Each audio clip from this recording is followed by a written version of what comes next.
stadium at Chesmonter, the 1st Canadian Corps holds a sports meet.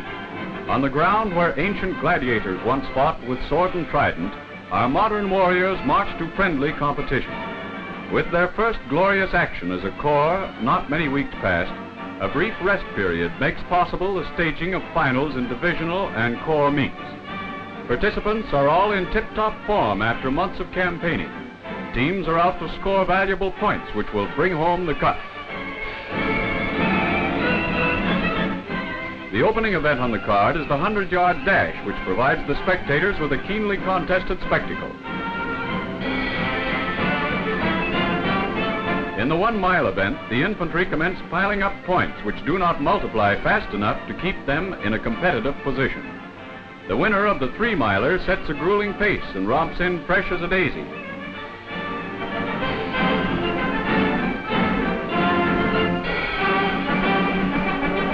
The mighty muscle men of the Cape Breton Highlanders hold their own against the stalwarts from the Westminster Regiment in one of the features of the day, the tug-of-war.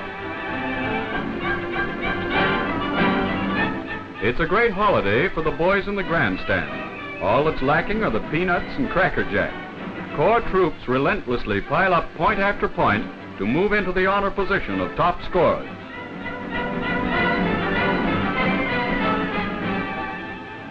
The cup goes to Corps, while the tankmen take second place and one CBRD come third in a top exhibition of athletics.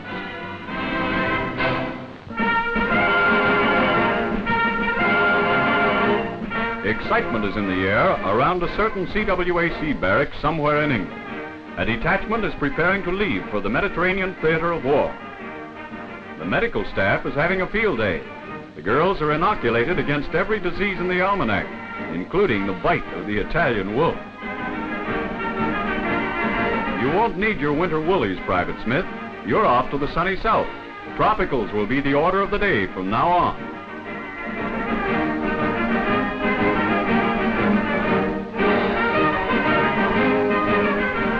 Join the Army and see the world. A summer cruise to the land of romance costs plenty of folding money in peacetime. Now you can make the trip on the government and draw Army pay to boot. A little thing like a lurking Jerry submarine just lends spice to the outing. From the happy faces of our C.W.A.C.s as they come ashore, no hardships were suffered. They refused to confirm the rumor that the sergeant major served tea in their bunks every morning.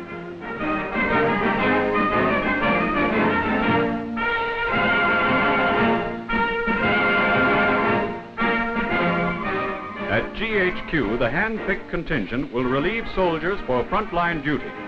A hearty welcome is extended to the Canadian Army girls who have traveled so far to carry on for victory.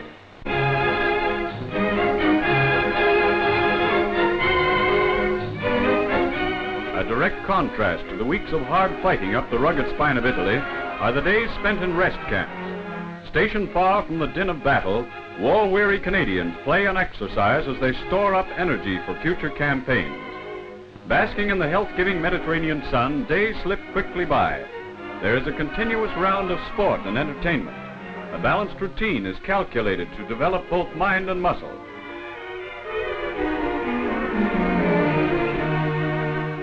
When a spot of leave comes due, Naples is the magnet which draws the men of the services.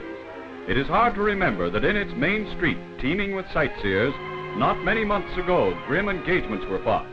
Now the stores are packed with all kinds of merchandise to tempt the window shoppers.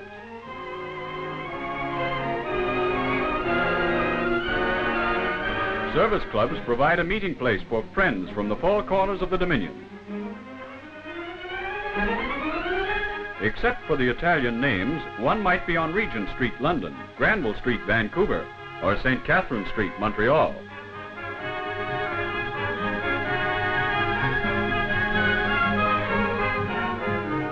As a matter of fact, you would meet more friends on the main street of Naples than you would in your own hometown these war days, because the gang's all here.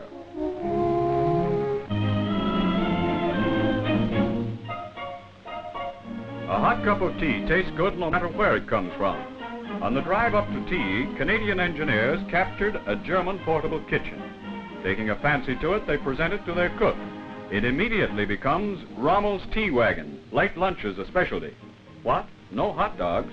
We'll speak to the management about this. War or no war, the Saturday night function must go on. Even if there are no tiled bathrooms, we have plenty of hot water. Empty petrol tins can be turned to some amazing uses. A Rube Goldberg dream come true is the shower bath at a brigade headquarters. The big advantage of it is that there's no bathtub to clean after using.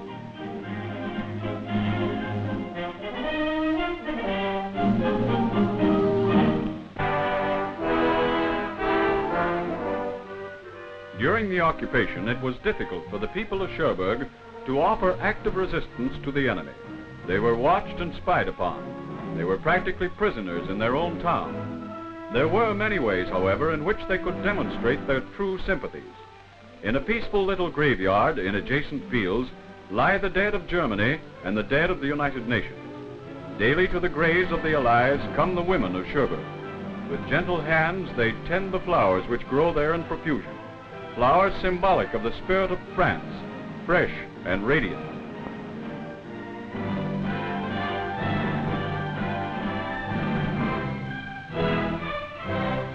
German graves stand out in marked contrast. There are no flowers for remembrance, nor any evidence of loving care. The contrast bears witness to the faith of once enslaved Normandy.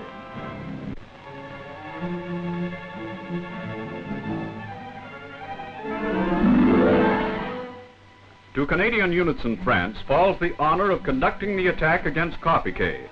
The little Norman town is considered to be one of the strongest points on the Caen perimeter. It is one of the keys to Caen itself. Careful planning is necessary to ensure perfect liaison with the British unit on the right flank. Their job is to invest ground south of Cape. From well-prepared positions, German guns and mortars hit the Canadians with everything they've got. Their object is to smash our lines of communication before we can build up reserves for the attack. Despite their savage bombardment, troops, transport, and tanks move steadily forward to the starting point.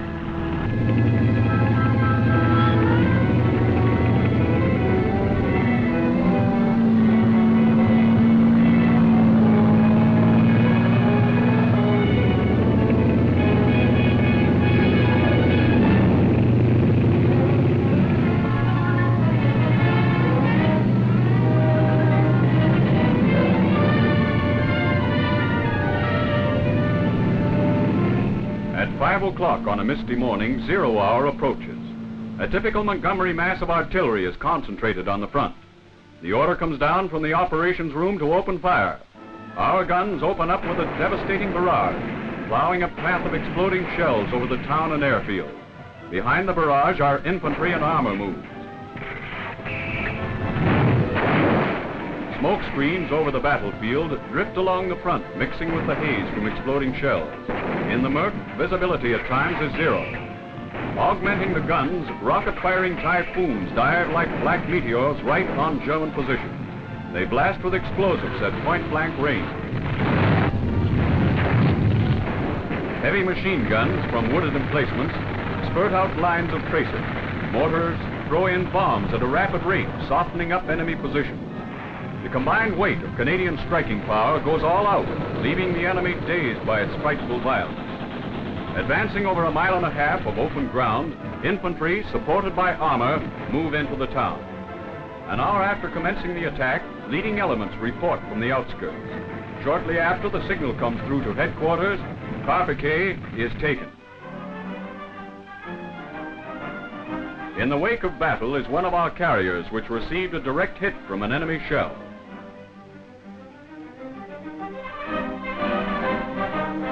In the sky, an enemy fighter is brought down.